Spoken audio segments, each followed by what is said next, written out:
Ladies and gentlemen, the winner for Achievement in Directing for The Revenant, Alejandro Iñárritu. Oh, and I'm sorry, the winner for...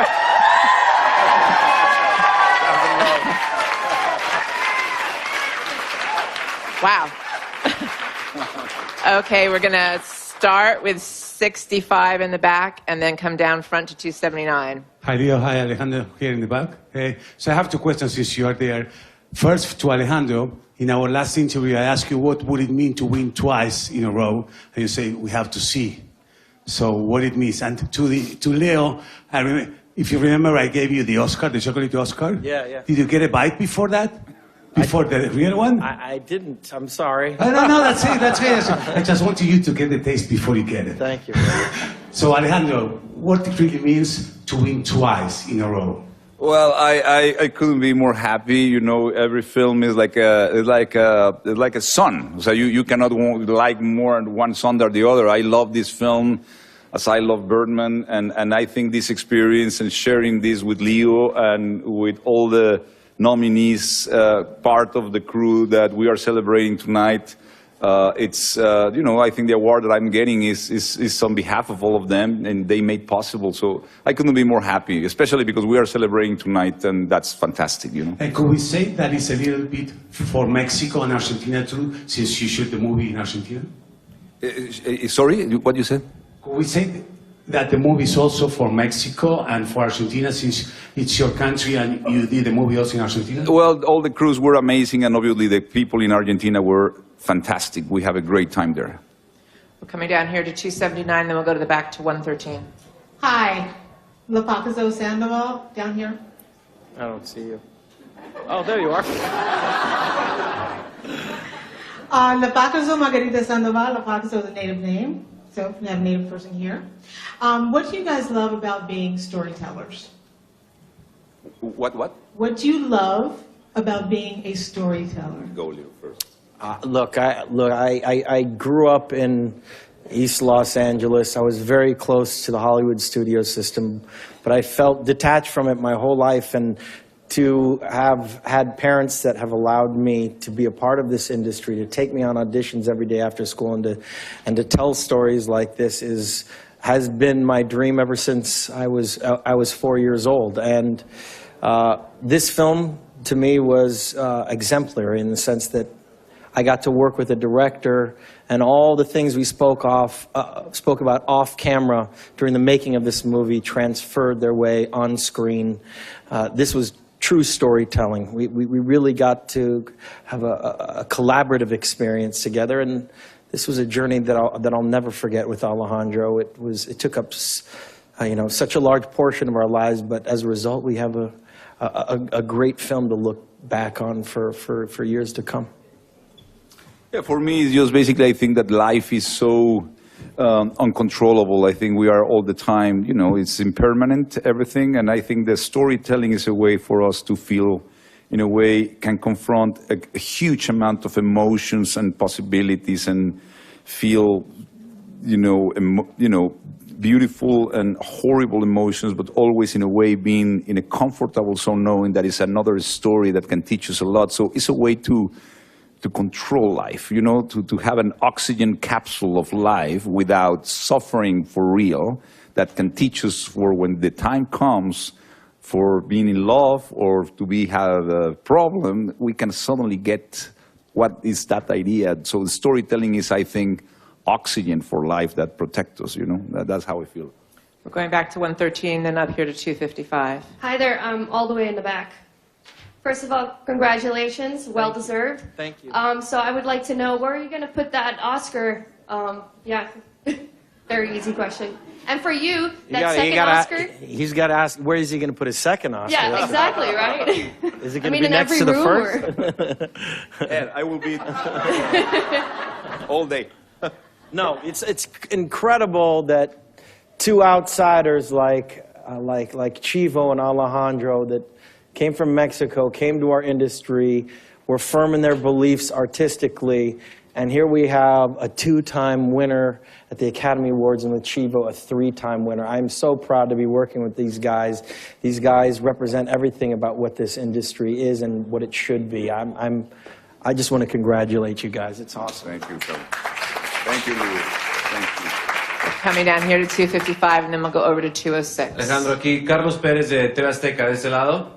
De ese lado, por acá, izquierdo. Ah, ya. Sí, México está muy orgulloso de ti, he estado checando las redes sociales, está volcado. Me gustaría, la orquesta al final te estuvo persiguiendo un poco en tu discurso, pero me gustaría que profundizaras o que te extendieras ahora sí con toda comodidad sobre este tema de igualdad y que lo más importante es la calidad de tu trabajo y no cómo te ves.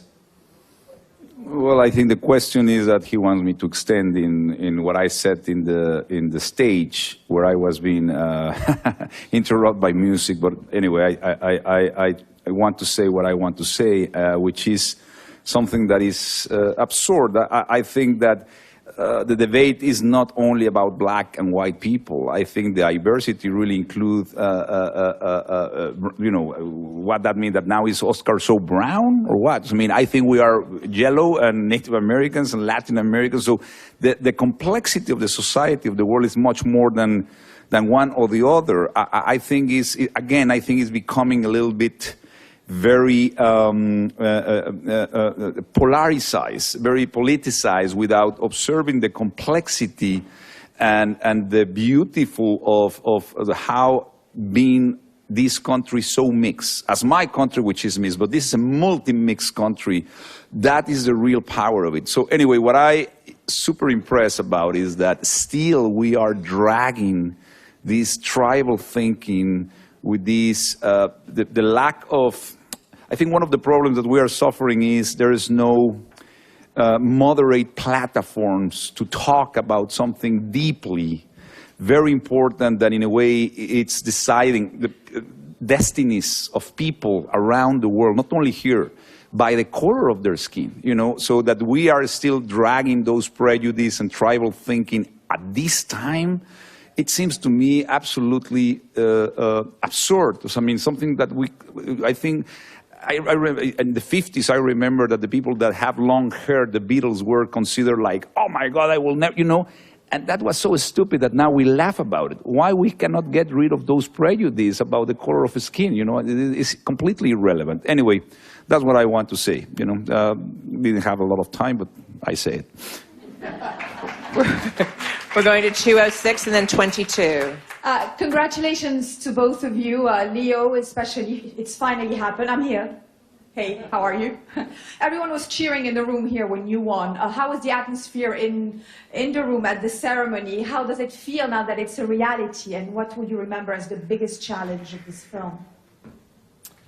I felt very honored, quite frankly. This whole thing has been an amazing experience, and you know, for me to be able to sit there and not only talk about the film, but to talk about something that I've been duly as obsessed with besides cinema, and that's, you know, our environment and climate change, to be able to speak about that in a platform of, I don't know, hundreds of millions of people that are watching this, to me, this, like I said, this is the most existential crisis our civilization has ever known, and I wanted to speak out about that tonight because simultaneously, while doing this brilliant film that Alejandro directed, I've been doing a documentary about climate change, which has brought me to Greenland, to China, to India, to speak with the world's leading experts on this issue. And the time is now. It's imperative that we act. And I really wanted tonight. I feel so overwhelmed with, you know, with gratitude for what happened tonight. But I feel there is a ticking clock out there. There is a sense of urgency that we all must do something proactive about this issue. And certainly with this upcoming election, the truth is this: if you do not believe in climate change, you do not believe in modern science or empirical truths, and you will be on the wrong side of history. And we need to all join together and vote for leaders who care about the future of this civilization and the world as we know it. We're going to 22 and then 72. Hi guys, over here. Hi, David on the Comcast Xfinity. Leo, congratulations. It's been such a long time coming, and it seems like the whole world is rooting for you. The internet, fans, press. There was a whitehouse.gov petition to get you an Oscar at one point. Are you conscious of how many people are supporting you? How does it feel that people care so much that you get this Oscar? And for Alejandro, how does it feel to be the director who finally did this for Leo?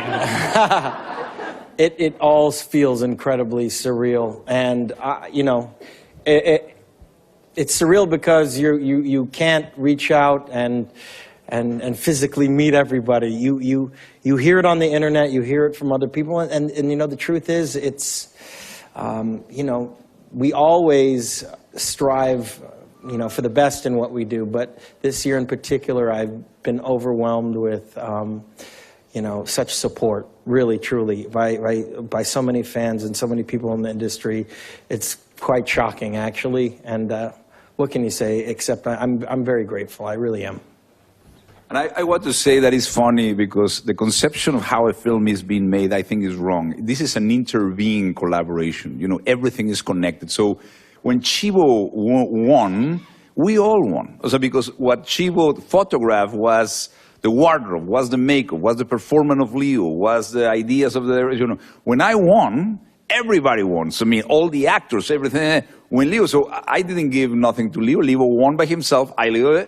But we are absolutely interdependent. We depend on the other. So every award of every film, honestly, it's funny enough as everything in life is interconnected and it reflects the effort of hundreds of people. So that's what is amazing about today, that the awards that we won, it's celebrated by all the team, no matter if somebody won or not. And truly, that's very true. When you work for months with a team like that, you know that we were basically part of the success of any territory. We were all involved in anything, you know. We're going to 72, and I just want to say, hold on a sec. Unfortunately, we do have to wrap it after this question. Leo, hi. At the back. I am a first Egyptian journalist covering the Oscar from here. I'm bad about a first Oscar for you. I'm sorry, what was your question? But what about the first Oscar for you? What about it? For your Oscar. Yeah, it feels amazing. It's a first. What about that? Yeah, it is the first. Look, like I said, I'm just incredibly grateful. Thank you. Thank you, gentlemen, and congratulations. Thank you.